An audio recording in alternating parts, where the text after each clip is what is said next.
Peu028 diz aí. E aí, Paulinho? Gostaria de agradecer por todos os BNTC. O resultado do desafio 60 dias te surpreendeu? Quais suas expectativas para os atletas da Max na Europa Pro? Abraços, Paulinho, Igor Monarque e Gianzão. Olha só, para os atletas, eu acho que eles vão muito bem, porque o Gorila tem um físico fantástico. Meu, o Ramon nem se fala, né? E eles estão lá com o Renato, com o Eduardo Correia. Pô, cara, você quer quem mais, né? Eu acho que eles vão muito bem. Então o Gorila e o Ramon são as grandes promessas aí. Eu acho eles caras que têm físicos sensacionais, assim, né?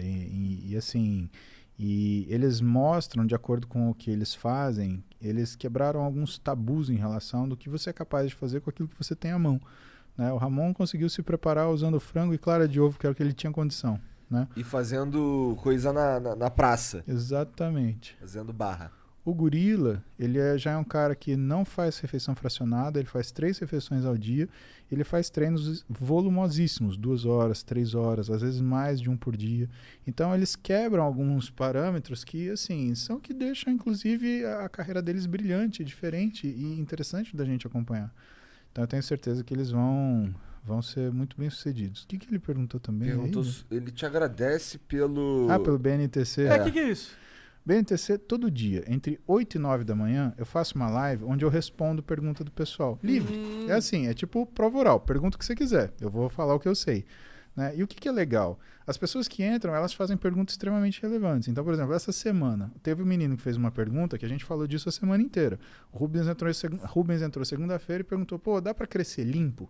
Então, segunda, terça, quarta, eu falei sobre como você desenvolve sem o uso de esteroide. E por que isso é importante? Porque isso é importante, né?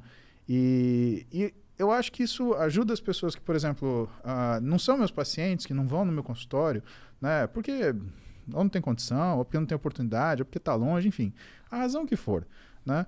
Eu converso como eu falo para os meus pacientes, porque o que é tão importante quanto você cuidar do seu paciente em relação a diagnóstico e tratamento? É você orientá-lo. É o que o americano chama de patient education, né? Então eu converso com essas pessoas, eu falo, vai por aqui, né? O nutricionista, eu falo sobre as profissões, porque tem gente que fala assim, mas nutrição é besteira, fazer dieta não funciona, né? Ou então, não vale a pena ir nutricionista. Cara, você sabe o que o nutricionista faz? Aí eu falo do exame físico, eu falo do que é o cálculo das dietas, eu falo como é que é a programação do que é o objetivo dietético. O cara, não preciso de personal, eu sei treinar. É mesmo? Você sabe o que um profissional de educação física faz? Você sabe que ele estudou? Você sabe que ele faz do seu lado? Você sabe o que são técnicas de intensificação? Você sabe que é um cluster set? Você sabe que é um drop set? Você sabe quando que usa isso? Então, eu gosto de esclarecer as pessoas daquilo que elas acham que elas sabem. Porque existe uma coisa que é mais perniciosa do que a ignorância, que é o conhecimento parcial. 2 psicólogos, em 1999, Dunning e Kruger, eles fizeram um estudo sobre o que era a curva do aprendizado. E eles queriam entender o que era... Esses caras são foda. Esses caras são foda.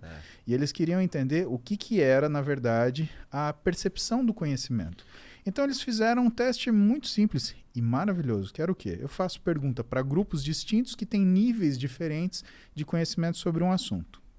Só que eu também pergunto para eles quanto eles acham que eles sabem daquilo.